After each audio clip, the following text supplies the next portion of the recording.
Hi అండి, welcome back to Pushpa families. ఈరోజైతే పిల్లలకి స్కూల్కి టైం అవుతుందండి. అందుకని చెప్పనేసి పాపకైతే జడ వేస్తున్నాను. బాబు అయితే రెడీ అయిపోయాడు, సాక్సులు వేసుకుంటున్నాడు. ఇంకా టిఫిన్కి వచ్చేసరికి నైట్ మిగిలిన అన్నం కొద్దిగా ఉంది, దాన్ని అయితే ఫ్రైడ్ రైస్ చేశాను. బాబు అయితే తిన్నాడు. ఇంకా పాప అయితే టైం లేదని చెప్పని బాక్స్ పెట్టమంటే సరే అని తనకి బాక్స్ పెట్టాను. తినేసి అయితే స్కూల్కి వెళ్ళిపోయారు. మార్నింగ్ అయితే గిన్నెలు అవన్నీ తోమేశాను. ఇంకా బ్యాలెన్స్ బట్టలు ఉండేయండి, అవి కూడా ఉతికేసాను. ఉతికేసిన తర్వాత నేను కూడా ఫ్రెష్ అప్ అయిపోయి పూజ అది చేసుకున్నానండి. ఇంకా నేను కూడా టిఫిన్ అదేం తినలేదు.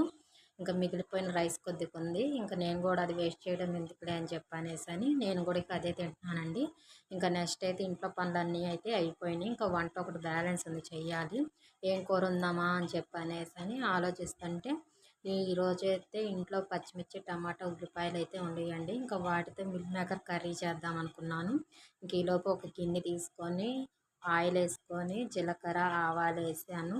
ఇంకా అవి వేగిన తర్వాత పచ్చిమిర్చి వేసుకున్నాను, తర్వాత ఉల్లిపాయలు వేసుకున్నాను. ఇంక ఈలోపు గ్యాప్లో ఎందుకులే అని బియ్యం కడిగేసి పక్క పొయ్యి మీద అయితే పెట్టేసేసానండి. ఇంకా అన్నం అయితే ఉడుకుతూ ఉంది. ఇంక ఈలోపు అయితే ఉల్లిపాయలు అవన్నీ వేగిపోయాయి. టమాటా ముక్కలు అయితే కట్ చేసుకున్నాను. టమాటా ముక్కలు అయితే వేసేసుకుంటున్నానండి. టమాటాలు అయితే మగ్గనిద్దాము. లాంగ్ వీడియో పెట్టి అయితే చాలా రోజులు అయ్యింది. అందుకు ముందే అయితే మా బాబు ఇద్దరు ఫ్రైడ్ రైస్ తినే ఈటింగ్ ఛాలెంజ్ వీడియో ఒకటి పెట్టాము. ఇంకా అప్పటి నుంచి ఇంతవరకు అయితే ఏ వీడియోస్ అయితే పెట్టలేదండి. ఇంక ఈరోజే పెడదాం అనుకొని మార్నింగ్ అయితే పిల్లలతో నా హడావిడి ఎలాగుండిద్ది, వంట ఏం చేస్తాను, టిఫిన్ ఎలా చేస్తాను అన్నది మీ అందరికీ చూపిద్దామని చెప్పి అనుకొని చేస్తున్నానండి. ఇంకా టమాటాలు అయితే మగ్గిపోయాయి. ఇంకైతే ఉప్పు వేసుకుంటున్నాను. ఉప్పు వేయడం వల్ల టమాటా ముక్కలు తొందరగా మెత్తబడిపోతాయండి. ఇంకా ఇంట్లో అయితే పసుపు అయితే లేదు, నేనైతే చూసుకోలేదు, కొద్దిగా ఉంది, అదే ఎట్టాకొట్ట అడ్జస్ట్ చేసి పసుపు అయితే వేస్తున్నానండి. పసుపు వేసిన తర్వాత గంటెతో ఒకసారి మొత్తం కలిపి పెట్టేసుకున్నాను. ఇంకా ఏదో ఒకటి కొద్దిగా టైం ఉన్న తర్వాత లాంగ్ వీడియో ఏదైనా పెట్టడానికి ట్రై చేస్తానండి. నేనైతే ఏం కర్రీ చేద్దామా అని ఆలోచిస్తున్నాను. కూరగాయల రేట్లు అయితే బాగా పెరిగిపోయినాయి కదండి మొన్న పడ్డ వాన దెబ్బకి. ఇంకైతే మిల్ మేకర్లు ముందుగానే వేడి నీళ్ళల్లో అయితే నానబెట్టేశానండి. వాటిని అయితే 2 సార్లు బాగా వాష్ చేశాను హాట్ వాటర్తో. శుభ్రంగా మొత్తం వాటర్ అన్నీ పోయేటట్టుగా పిండి వాటిని అయితే పక్కకి తీసుకున్నాను.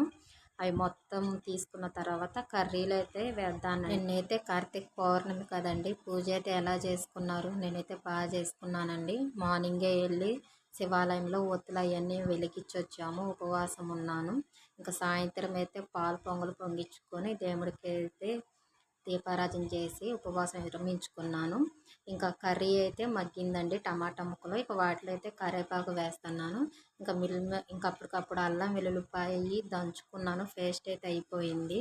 అల్లం వెల్లుల్లిపాయ పేస్ట్ అయితే లేదు. ఇక చిన్న రోలు ఒకటి ఉందండి, ఇక దాంట్లోనే దంచి వేసేసుకున్నాను. ఇంకా తర్వాత కారం వేసుకున్నాను. ఇంకా మిల్ మేకర్ మొత్తం వాటర్ అంతా పిండేసాను కదా, ఇంకా ముక్కలు అయితే ఇలా వచ్చినాయండి. ఇంకా వాటిని కూడా కర్రీలో వేసేసుకుందాము.